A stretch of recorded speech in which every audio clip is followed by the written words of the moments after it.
तो उड़ान का ये सफ़र अब हम आगे बढ़ाते हैं और इसी के साथ ही अब हम बढ़ते हैं अपने अगले सत्र की ओर और इसी के साथ ही हम अपने अगले मेहमान को बुलाना चाहते हैं।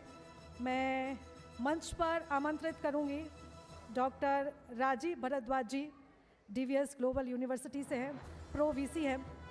राजीव भारद्वाज जी, आपसे विनम्र आग्रह है कि आप कृपया मंच पर आएँ। और इस सेशन को आगे बढ़ाएंगी हम सबकी फेवरेट सौम्या टंडन जी। राजीव जी, आपसे आग्रह है आप।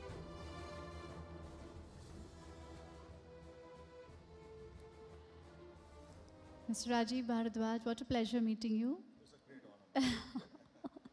Mike. Ji. It's really a great honor. And I was listening you while you were giving very wonderful insight to the people. And I think that the messages which you have conveyed to the people will be well taken. And the changes will be seen. और हो सकता है कि बहुत जल्दी देहरादून में चीनी, शहद और गुड़ की बिक्री कम हो जाए और लोग अपनी फिटनेस पे ध्यान देने लगें। Thanks for that. सारे चीनी और शहद और गुड़ के जो व्यापारी हैं वो मुझे बड़ा कोस रहे होंगे। DBS Global University Dehradun is like global is the word which you have included. यानी कि अंतर्राष्ट्रीय स्तर या global level of education is what you promise. इसके बारे में आप कुछ कहना चाहेंगे? See, ma'am, DBS Global University carries 18 years of legacy of quality education and 100% placements. When it comes to the education sector in India, the parents and the candidates have an idea that any education which can lead to a settled career, that is the outcome which people aspire from that. And we have been doing it since last 18 years in a great way. And now, since you have asked about the global education, we have tie-ups with more than 72 universities across the globe. And the tie-up leads to the multifaceted education in different domains, be it engineering, management, law, liberal studies, pharmacy, and so on and so forth. These students are given opportunity to go and study abroad for different durations during their tenure of the entire program. And we have the provisions of calling professors from abroad, from various universities, Harvard, Oxford, Stanford, to come and deliver sessions at universities. And this is something which is I believe, a service to the nation, to the students who cannot afford going to abroad and have that global education for them. ये आपने बहुत अच्छी बात कही कि जो बाहर abroad नहीं जा सकते हैं वो शिक्षा का स्तर आप अपने ही देश में, अपने ही प्रदेश में आप दे रहे हैं अपने स्टूडेंट्स को और आप इंटरनेशनल फैकल्टी को भी लेकर आ रहे हैं। आपको क्या चैलेंज लगता है लेकिन फिर भी मिस्टर भारद्वाज हमारे एजुकेशन सिस्टम में जो अब हमारे स्टूडेंट्स फेस कर रहे हैं, what are the challenges that we face? See, truly speaking, ma'am, now since 2019, NEP 2020 came, the draft came in 2019, and they embedded this skill-based education in their education system through this NEP. We, way back, almost 18 years now, way back in 2008, started embedding a skill-based education and management programs. So we were the first who introduced SAP, then SAS, then Alteryx, and there are several. Now today we are offering more than 29 skill-based courses, future skill courses, which our students are being trained on. I believe that education, मुझे हिंदी में जवाब देना चाहिए शायद, मैं ये महसूस करता हूँ कि शिक्षा का उद्देश्य अच्छा सेटल्ड कैरियर होने के साथ साथ एक अच्छी मॉरल और एथिकल वैल्यू सिस्टम देना भी होना चाहिए। आज जो हम फेस करते हैं, जैसा आप चर्चा कर रहे थे, सोशल मीडिया का ज़माना है, स्टूडेंट्स के हाथ में पाम टॉप्स हैं, मोबाइल्स हैं, and they have access to lot of content today, और उसके ऊपर कोई सेंसरशिप नहीं है। एक 6 साल का, 5 साल का, 7 साल का, 8 साल का बच्चा भी वो देख रहा है जो उसे नहीं देखना चाहिए, और एक परिपक्व 80 साल का व्यक्ति भी वो देख रहा है जो देखने की उसकी शायद अब उम्र नहीं बची है, जाने और अनजाने में। मैं ये चाहता हूं कि जितनी भी शिक्षण संस्थान है उन सब में एक सबसे पहला जो लेसन, जो सबक बच्चों को देना चाहिए वो ये कि there are certain dos and don'ts which they should follow, everybody should follow, being a civilised person in a society. और शिक्षा का उद्देश्य सिर्फ मात्र नौकरी हासिल करना नहीं होना चाहिए। शिक्षा का उद्देश्य समाज सेवा होना चाहिए, देश की सेवा होना चाहिए, परिवार की सेवा होना चाहिए। शिक्षा का उद्देश्य ऐसे हाई स्टैंडर्ड मॉरल स्टैंडर्ड्स तय करना होना चाहिए ताकि वो समाज के लिए एक एग्जाम्पल बन सके। एडुकेशन में जो हम चैलेंज फेस करते हैं वो सबसे बड़ा चैलेंज है आज की तारीख में, इस युवा पीढ़ी में फोकस की कमी है। They have all high dreams, big words which they speak, focus की कमी है, और कहीं ना कहीं उसके लिए जिम्मेदार उनके आसपास का वातावरण भी है, उनका परिवेश भी है जहां से वो आते हैं। उनकी एम्बिशंस उनकी मेहनत से कई गुना ज्यादा हैं और वो नहीं करना चाहते ताकि वो अपने उद्देश्य की पूर्ति कर सकें, उसकी प्राप्ति कर सकें।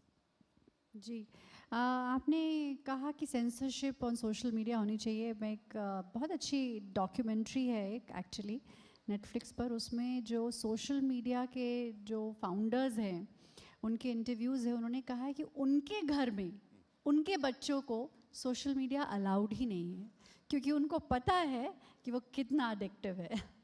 एनीवे, आपने एक और बात ये कही कि थोड़ी फिलोसफिकल बात ये कही कि बच्चों के सपने ऊंचे हैं लेकिन सपनों तक पहुंचने का जज्बा नहीं है या मेहनत नहीं है। इसका कारण क्या है अपार्ट फ्रॉम डिस्ट्रैक्शन?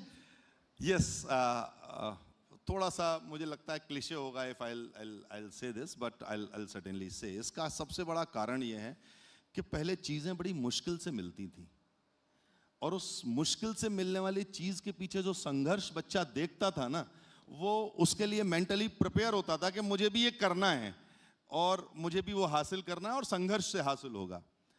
आज जब आप बच्चे को खाना खिलाने के लिए उसके हाथ में मोबाइल दे देते हैं कि कार्टून देखो और खाना खाओ, तो हम कहीं ना कहीं खुद जिम्मेदार हैं उसको उस परिवेश में डालने के लिए जहां मेहनत नहीं है, परिश्रम नहीं है, संघर्ष नहीं है, और जहां जिसकी परिणति डिप्रेशन है, सप्रेशन है।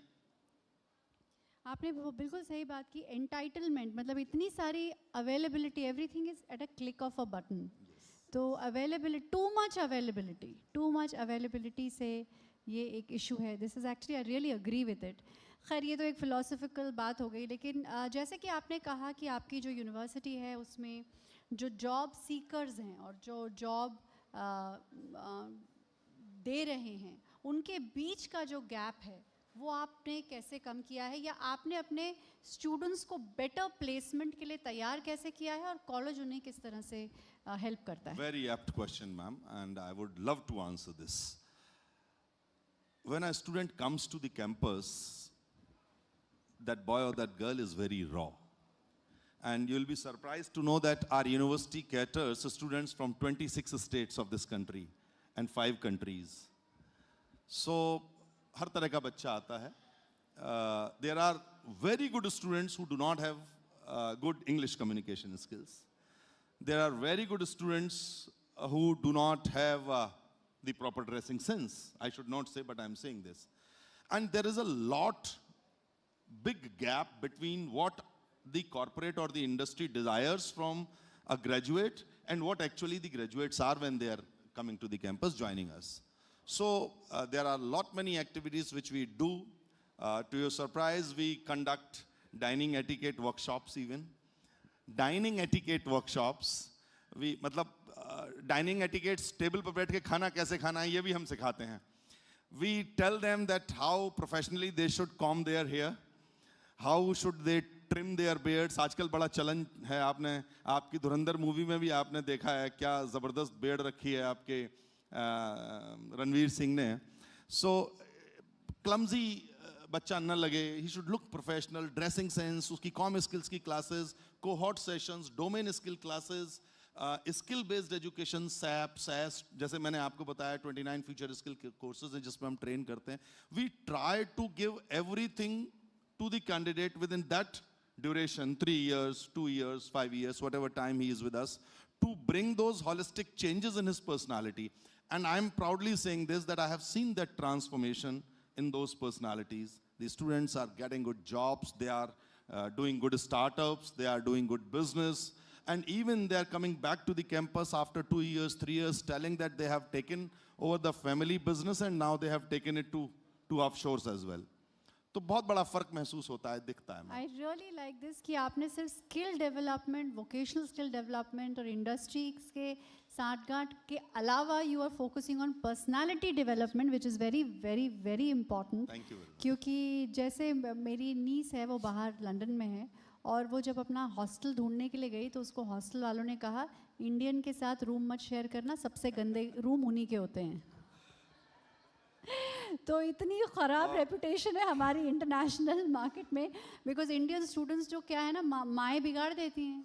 अब माएँ बेचारी ले लेके घूमती हैं, बेटा खा ले, ये चल मैं साफ़ कर देती हूँ. I think it starts from their independence. Yes, और टू द अटर सरप्राइज ये वो देश है जहाँ शुचिता, साफ सफाई, ये हम इसी के लिए जाने जाते थे. हमारे शास्त्रों में, वेदों में, पुराणों में, ग्रंथों में हर जगह ये लिखा हुआ है कि हमें शुचिता रखनी चाहिए, साफ सफाई रखनी चाहिए, गंदगी नहीं करनी चाहिए. ऐसी रेपुटेशन हमारी नहीं है बाहर. It's very sad. So I am so glad that you do personality development also. Thank you so much, बहुत अच्छा लगा आपसे बात करके. Thank you very much. And I really hope that हमारे स्टूडेंट्स सच में ग्लोबल लेवल पर नाम हमारा, आपका और इस देश का रोशन करें. So cross the fingers, we all are aspiring to have such reputation. Thank you very much. Thanks a lot, ma'am, to you as well for interviewing me. और मैं आप सभी लोगों से आह्वान करता हूँ कि आप सभी लोग एक बार मौका लगे तो DBS ग्लोबल यूनिवर्सिटी आइए, विजिट करिए, देखिए और हमारे प्रयासों को सराहिए. धन्यवाद. बहुत धन्यवाद राजीव भारद्वाज जी, बहुत धन्यवाद सौम्या टंडन जी. इसी के साथ ही मैं मंच पर बुलाना चाहती हूँ जी उत्तर प्रदेश उत्तराखंड के एडिटर रमेश चंद्रा सर को. सर आप कृपया मंच पर आएँ और हमारे सम्मानित अतिथि को स्मृति चिन्ह भेंट कर उनका सम्मान करें. क्योंकि सम्मान केवल एक स्मृति चिन्ह नहीं होता, बल्कि व्यक्ति के ज्ञान, अनुभव और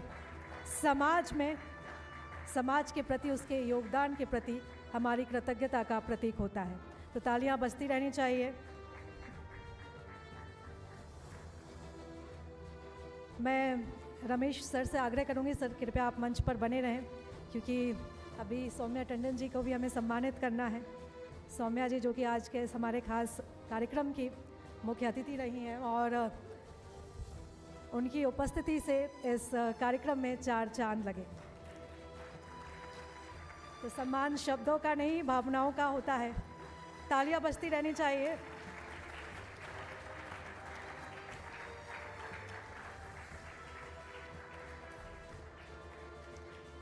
और इसी के साथ उड़ान उत्तराखंड की ये खास कार्यक्रम अब अपने समापन की ओर है. और आज के इस कार्यक्रम के ज़रिए और हमारे अतिथि मेहमानों के साथ जो अलग अलग सेशंस हमारे हुए, उनके ज़रिए आज हमने शिक्षा, युवा, समाज, संस्कृति और जीवन से जुड़े कई महत्वपूर्ण विषयों पर सार्थक संवाद किया, चर्चा की. तो एक बार ज़ोरदार तालियों के साथ, ज़ोरदार तालियां एक बार हो जानी चाहिए आप सभी के लिए, जो सभी अतिथि इस कार्यक्रम का हिस्सा रहे और आप सभी के लिए जो इस कार्यक्रम में मौजूद रहे, इस कार्यक्रम का हिस्सा रहे. तो तालियां बजती रहनी चाहिए. इसी के साथ ही मैं बहुत धन्यवाद करती हूँ सौम्या टंडन जी का. मैं इसी के साथ ही धन्यवाद करती हूँ हमारे जी उत्तर प्रदेश उत्तराखंड के editor sir Ramesh Chandra sir ji का. बहुत धन्यवाद.